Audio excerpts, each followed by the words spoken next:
You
guys love each other, huh?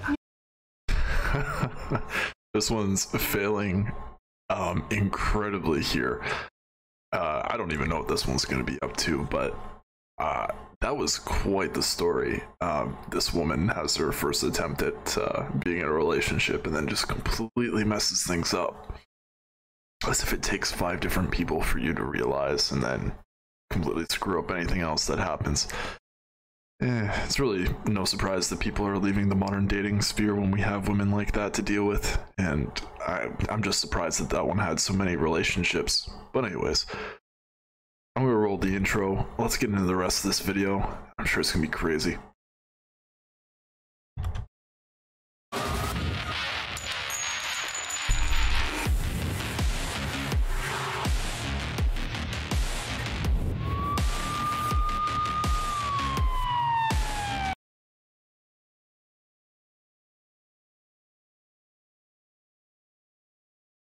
Yeah. Oh, that's sweet. That will go away. You cannot trust anybody ever. And he's not fucking any other girls, then I would be like, Okay, before we get into that one, boo-hoo, your Valentine's Day sucks. There's, I'm sure, plenty of men that are like, I would love to buy flowers and chocolates and all of that, but really I ask you to reconsider, especially given if this is what things are going to be like. You know, some women just don't deserve that. And Valentine's Day, a single day to say that you care about somebody, that should be every freaking day. What a stupid capitalist holiday it is. Let's move on.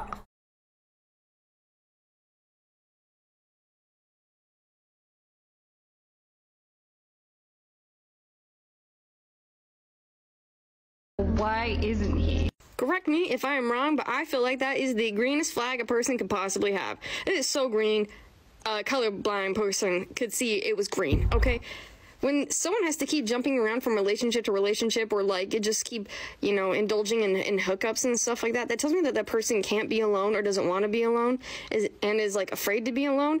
And so that would tell me that if I was in a relationship with them, they would need constant validation from me, and then they would be super insecure. And my sweethearts, if that is you, you need to go seek therapy and get some help, because that would really suck to be in that state of mind.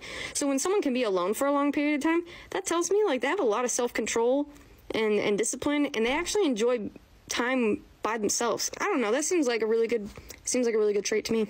And tonight, It baffles me sometimes that there's some actual good advice being provided by women on TikTok. She hit the freaking nail on the head there, that girl.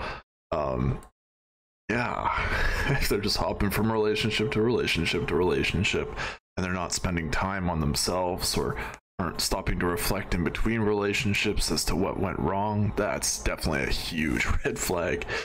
Roll up the red flag indicator there for your Sphinx hit on. Anyways, great little clip, and I don't look through these before going through them, so props to the editor for finding something that stands out, especially like that. Anyways, get to the next one.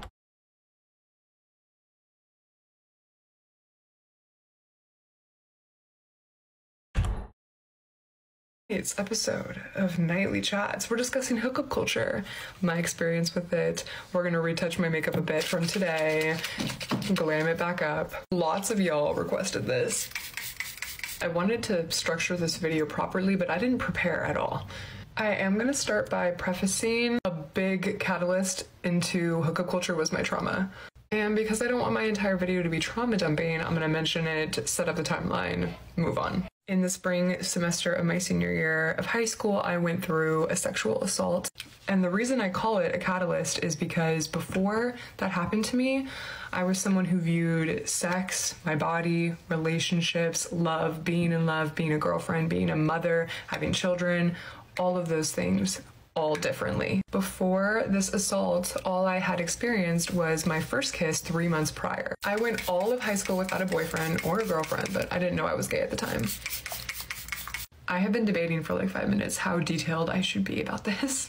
Essentially, by the time summer was over and I was entering freshman year of college, I was engaging in some serious hookup culture. I found myself, involving alcohol a lot in my life, going out to parties, frat parties, finding situations that I could potentially hook up with someone. I essentially expressed this same behavior for all of freshman, sophomore, junior year of college.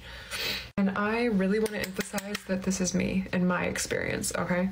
Like, the big ol' HC, she kept me in a state of avoidance for years. I really believed at the time that hookup culture was the answer, that I needed to have control over my body and just sexual liberation. I was literally just trying to replace my bad relationship with sex to a good one. I think in general, it could have been okay if I wasn't using it for a coping mechanism, but I was.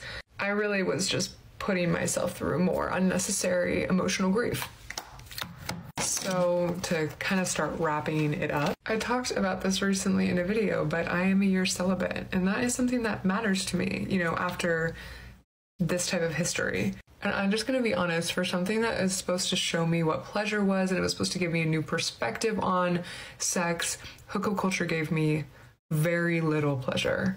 That could also be because I'm super gay and 99% of the time don't enjoy sleeping with men. To each their own, y'all, okay? I think that there can be a lot of benefits to hooking up and destigmatizing, talking about it, and enjoying it. Unfortunately, you do need to protect your heart and your body, and we only get one body, and our bodies remember, I am very proud of how far this body has come. Okay, I love you. I went to college. Wow, that was a huge dump there, and all the while doing her makeup. That was an insane amount to just pile on your face there, but it's not like I'd ever be dealing with something like that. She doesn't swing that way. Either way, one of the surprising things that I've learned over the years is that women go through experiences such as SA assault, I think is the way I would put it on YouTube. Sexual assault? There we go. Let's try that.